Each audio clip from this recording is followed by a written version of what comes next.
Hello दोस्तों, मैं हूं आपका शुभेंदु और हिंदी 24 न्यूज़ में आप सबका फिर से बहुत बहुत स्वागत है। आज है 17 मार्च 2026 मंगलवार और मैं आपके लिए लेकर आया हूं दुनिया के टॉप 20 ब्रेकिंग न्यूज़ अपडेट्स। तो चलिए बिना देर किए आज के इन टॉप 20 ब्रेकिंग न्यूज़ अपडेट्स पर एक नज़र डालते हैं।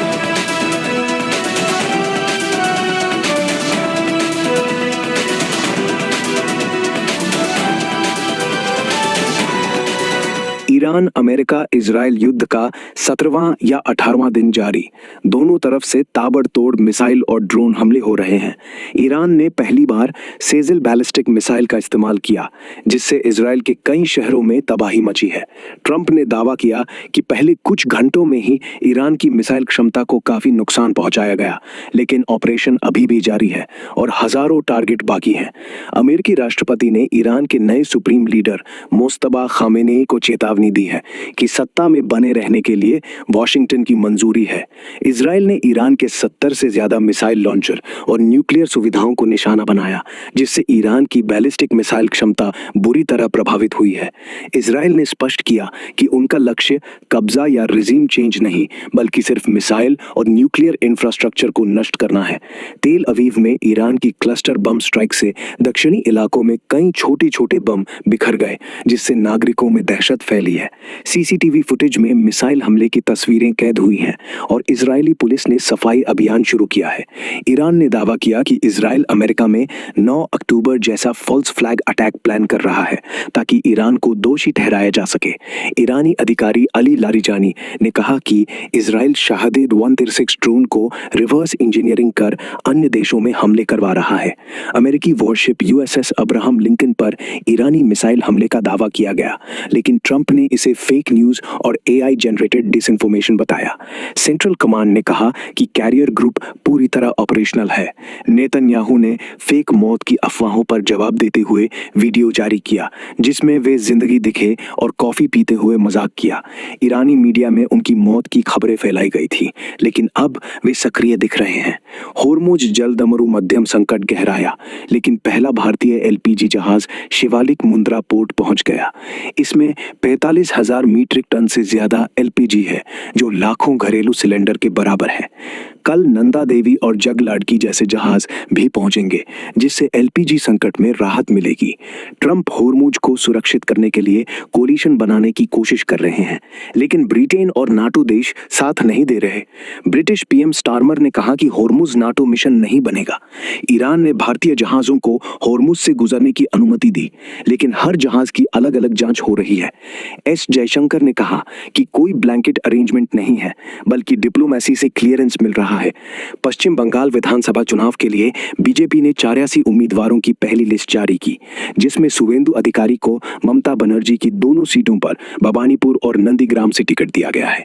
केरल विधानसभा चुनाव के लिए बीजेपी ने 47 उम्मीदवारों की पहली सूची जारी की, जिसमें राजीव चंद्रशेखर जैसे बड़े नाम शामिल हैं। बिहार राज्यसभा चुनाव में एनडीए ने सभी 5 सीटें जीती। नीतीश कुमार और नितिन नवीन समेत उम्मीदवार सफल रहे।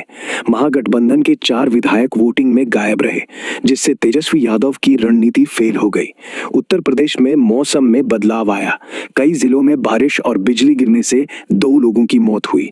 मौसम विभाग ने 16 से 19 मार्च तक 17 राज्यों में मध्यम से भारी बारिश और 50 किलोमीटर पर घंटा की रफ्तार से हवाओं की चेतावनी जारी की है। दिल्ली एनसीआर में हल्की बारिश के आसार हैं, जबकि पहाड़ों पर बर्फबारी हो सकती है। दक्षिण भारत में तापमान बढ़ रहा है और मुंबई में उमस भरी गर्मी रहेगी। दिल्ली क्राइम ब्रांच ने मुंडक्का में अवैध एलपीजी स्टोरेज का भंडाफोड़ किया और 100 दशम सिलेंडर जब्त किए। ओडिशा के एससीबी मेडिकल कॉलेज में भीषण आग लगी, जिसमें 10 मरीजों की मौत हुई और 11 कर्मचारी घायल हुए। आग ट्रॉमा आईसीयू में लगी थी। फरवरी में भारत का ट्रेड डेफिसिट घटकर 27.1 अरब डॉलर रहा, लेकिन ईरान संकट से तेल आयात पर असर पड़ सकता है। एक्सपोर्ट्स में मामूली गिरावट आई है। कतर मोटोजीपी 2026 रेस मध्य पूर्व तनाव के कारण नवंबर तक टल गई है। आरसीबी के लिए अच्छी खबर, चिन्नास्वामी स्टेडियम को आईपीएल 2026 मैचों की मंजूरी मिल गई है। मध्य पूर्व से भारतीयों की वापसी जारी है। स्पेशल फ्लाइट से लोग लौट रहे हैं। यूएई के फुजैरा पोर्ट पर फिर हमला हुआ, लेकिन भारतीय सुरक्षित है। ईरान में मुस्तफा खमेनी की सेफ्टी पर सवाल उठ रहे हैं। नेतन्याहू ने उनके जिंदा होने के सबूत मांगे हैं। तेहरान में सरकार विरोधी प्रदर्शन दबाने के लिए सख्त कदम उठाए जा रहे हैं। ओडिशा राज्यसभा चुनाव में 4 सीटों पर मतदान हुआ। बीस्ड ने भाजपा पर विधायकों की खरीद फरोख्त का आरोप लगाया। हरियाणा में नायब सैनी मुख्यमंत्री बने। राजनीतिक हलचल तेज है। प्रियंका गांधी ने विधानसभा चुनावों की तारीखों पर सवाल उठाए और कहा कि भाजपा की सुविधा के अनुसार तय की गई है। संसद भवन परिसर में सिक्योरिटी सायरन बजा। कारण की जांच जारी है। गेट 2026 रिजल्ट इसी सप्ताह जारी होगा। 19 मार्च को घोषणा होने वाली है। टीएमसी ने पश्चिम बंगाल में प्रशासनिक फेरबदल को लेकर चुनाव आयोग पर निशाना साधा और कहा कि ये घबराहट की राजनीति है। तो ये था आज का टॉप 20 ब्रेकिंग न्यूज अपडेट्स। आशा करता हूं कि आपको वीडियो अच्छा लगा होगा। अगर आपको हमारा वीडियो अच्छा लग रहा है तो वीडियो को लाइक कीजिए, चैनल को सब्सक्राइब कीजिए और पास में जो बेल आइकन है उस पर प्रेस करके ऑल कर लीजिए, ताकि इस तरह के न्यूज़ से संबंधित अपडेट सबसे पहले आपके पास पहुंच सके। धन्यवाद।